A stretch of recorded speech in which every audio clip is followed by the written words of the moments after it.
Hello and hi. ഇന്നത്തെ വീഡിയോയിൽ നമുക്ക് സ്പെഷ്യൽ ബിരിയാണി ഈസി ആയിട്ട് പ്രിപ്പയർ ചെയ്യുന്നത് എങ്ങനെയാണെന്ന് നോക്കാം. നിങ്ങൾ കണ്ടത് അത് വെജിറ്റബിൾ ഓയിലാണ്. പിന്നെ ഇപ്പോൾ ഈ ഉള്ളി നമുക്ക് ഫ്രൈ ചെയ്തെടുക്കണം. അപ്പോൾ അത് ഫ്രൈ ചെയ്ത് ഞാൻ മാറ്റി വെച്ചിട്ടുണ്ട്. ആ എണ്ണയിൽ ഞാനൊരു 2 ടീസ്പൂണിൻ്റെ നെയ്യും കൂടി ഇട്ടിട്ടുണ്ടായിരുന്നേ. പിന്നെ ചിക്കൻ ഞാൻ കഴുകി പിന്നെ മാറ്റി വെച്ചിട്ടുണ്ട്. അതൊരു 600 ഗ്രാം വരും. പിന്നെ ആ എണ്ണയിൽ തന്നെ ഞാൻ ഉള്ളി വറുത്ത് കോരിയ എണ്ണയിൽ ഇപ്പോൾ ഞാൻ പെരുംജീരകം, പട്ട, ഗ്രാമ്പൂഒക്കെ ഇട്ട് അത് പൊട്ടിയതിന് ശേഷം നമ്മുടെ ചിക്കൻ അതിലോട്ടിട്ട് ഒന്ന് സോട്ട് ചെയ്യാണ്. ഇപ്പോൾ അതിൽ ഉപ്പിട്ടിട്ടുണ്ട്. പിന്നെ ഓരോ സ്പൂൺ ഇഞ്ചിയും വെളുത്തുള്ളിയും കൂടെ ചതച്ചിപ്പോൾ ഇതിലിട്ടിട്ടുണ്ട്. നന്നായിട്ട് നമുക്കിതിനെ ഒന്ന് സോട്ട് ചെയ്തെടുക്കണം. ഇതെല്ലാം വെള്ളമൊന്നും ഇതിലൊഴിക്കുന്നില്ല. ഈ എണ്ണയും ഈ കണ്ട പിന്നെ സ്പൈസസ് എല്ലാം കൂടെ ഇട്ട് ഇപ്പം ഞാൻ അതിൽ കുറച്ച് പച്ചമുളകും കൂടെ ഇട്ടിട്ടുണ്ട്. അപ്പം ഇനി നമുക്ക് നന്നായിട്ട് ഇതിനെ സോട്ട് ചെയ്ത് മീഡിയം ഫയറിലിട്ട് നന്നായിട്ടൊന്ന് അടച്ച് വെച്ച് വേവിക്കുന്നതാണ് ഇപ്പം നിങ്ങൾ കാണുന്നത്. അപ്പം ഇത് ശരിക്കും വളരെ സിമ്പിളാണ്. ഇനിയിപ്പം ഞാൻ ഇതിൽ ഡയറക്റ്റായിട്ട് 1 സ്പൂൺ മഞ്ഞൾപ്പൊടി ഇട്ടിട്ടുണ്ട്. ഈ മഞ്ഞൾപ്പൊടി നമ്മൾ ഈ ഓരോ പൊടികൾ ഇടുമ്പം നമ്മളിതിനെ യോജിപ്പിച്ച് തേച്ച് പിടിപ്പിക്കണം. കാര്യം ഒരു സ്പാറ്റില കൊണ്ട് ചെയ്യാൻ പറ്റിയ വളരെ നല്ലതാണ്. എനിക്കത് വളരെ കംഫർട്ടബിളാണ്. ഞാൻ എല്ലാ സീൻസും കാണിക്കുന്നില്ല. എല്ലാം നന്നായിട്ട് എല്ലാ കഷ്ണങ്ങളിലും അതായിട്ടുണ്ട്. നമ്മളത് ഉറപ്പ് വരുത്തണം. എങ്കിലേ ആ ഒരു സ്മെല്ലും രുചിയൊക്കെ കിട്ടത്തുള്ളൂ. ഇതിലിപ്പോൾ ഞാൻ 2 ടേബിൾ സ്പൂൺ ബിരിയാണി മസാലയാണ് ഇടുന്നത്.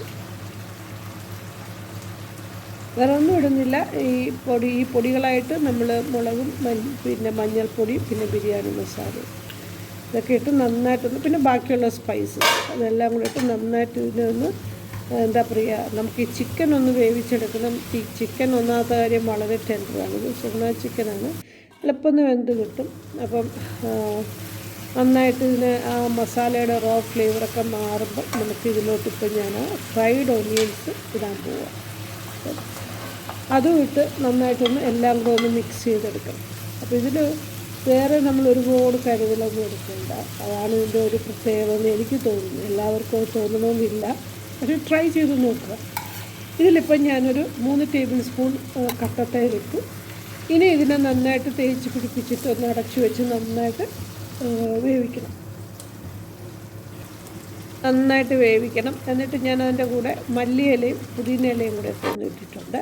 ശരിക്കും ചിക്കനിലുള്ള വെള്ളവും ഇതെല്ലാം കൂടെ ഒന്ന് ഒരു തിക്ക് ഗ്രേവി ആയിട്ട് തന്നെ നമുക്ക് കിട്ടും. അത് നിങ്ങൾക്ക് കാണാം. ഇപ്പോൾ നിങ്ങൾ കണ്ടില്ലേ, ഇത് നന്നായിട്ടൊന്ന് ചിക്കൻ വെന്തോന്ന് ഉറപ്പ് വരുത്തണം. തൊട്ട് നോക്കുമ്പോൾ തന്നെ നമുക്കതറിയാം. കാര്യം ചിക്കൻ വെന്തങ്ങ് പിന്നെ തുന്നിപ്പോകാൻ പാടില്ല. അപ്പോൾ അതുകൊണ്ടാണ് സോഫ്റ്റായിട്ട് മീഡിയം ഫ്ലെയിമിലിട്ടാണ് ഞാൻ ചെയ്യുന്നത്. ഇപ്പോൾ ഞാൻ കണ്ടില്ലേ, നന്നായിട്ടിത് വെന്തിട്ടുണ്ട്. ഒരുപാട് ഇനി വേവാൻ പാടില്ല. ചോറും കൂടെ വയ്ക്കുമ്പോൾ കണക്കിന് പാകമാവും. അപ്പം ഇതിനി ഞാൻ കുറച്ച് ഒരു ടീസ്പൂൺ ഈ നെയ്യ്, ബിരിയാണി ആയതുകൊണ്ടാണ് ഞാൻ ഈ നെയ്യ്, അത് ഓപ്ഷണലാണ്. അതവിടെ ഇനി അടച്ചു വെച്ച് റെഡി ആയിട്ടുണ്ട്. ചോറ് ഞാൻ 2.5 ഗ്ലാസ് അരി ഇട്ടാണ് ഇപ്പം ഈ ചരുവത്തിൽ തിളച്ച വെള്ളം ഒഴിച്ചിട്ട് അതിലൊരു കുറച്ച് നെയ്യിട്ട് പിന്നെ പെരുംജീരകം, പട്ട, ഗ്രാമ്പൂ ഒക്കെ ഇട്ട് ഉപ്പും ഇട്ട് ഇനി ഞാൻ റൈസ് ഇട്ട് പിന്നെ നമുക്ക് അതിനെ ഒരു 80% വേവിച്ചെടുക്കണം. അത്രയേ ഉള്ളൂ. കാര്യം നമ്മളതിനെ ചോറൊന്ന് പിതിക്ക് നോക്കണം, അത് വെന്തോ ഇല്ല എന്നുള്ളത്. ചിലതൊന്നും ഒരു നാരങ്ങ, ചെറിയ നാരങ്ങ കൊണ്ട് ഒരു നാരങ്ങ ഞാൻ പിഴിഞ്ഞതിലൊഴിച്ചിട്ടുണ്ട്.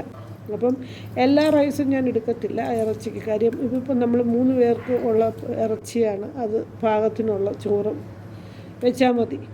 അപ്പം ശരിക്കും ഞാനിതിനെ ഒന്ന് ട്രൈ ചെയ്ത് നോക്കിയതാണ് ഈ ഒരു മെത്തേഡ്. പണ്ടെങ്ങാണ്ടോ ഞാൻ ചെയ്തിട്ടുണ്ട്, അത് വളരെ നല്ലതായിരുന്നു. അത് ഞാൻ വീണ്ടും ഇന്നൊന്ന് ചെയ്തു എന്ന് മാത്രം. നിങ്ങൾക്കത് ഷെയർ ചെയ്യാമെന്ന് വിചാരിച്ചു. അപ്പോൾ വേണ്ട ഈ ഒരു പിന്നെ മല്ലിയിലയും പുതിന ഇലയും ചോറ് റൈസും ഞാൻ അതിലിട്ടു.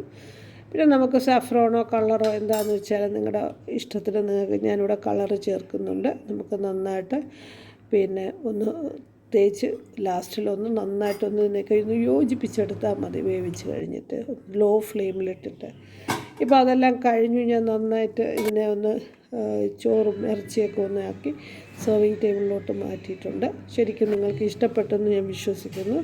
ട്രൈ ചെയ്ത് നോക്കണം. പിന്നെ ഇഷ്ടപ്പെട്ടാൽ like and share and subscribe ചെയ്യാൻ മറക്കരുതേ. Thanks for watching. ബൈ.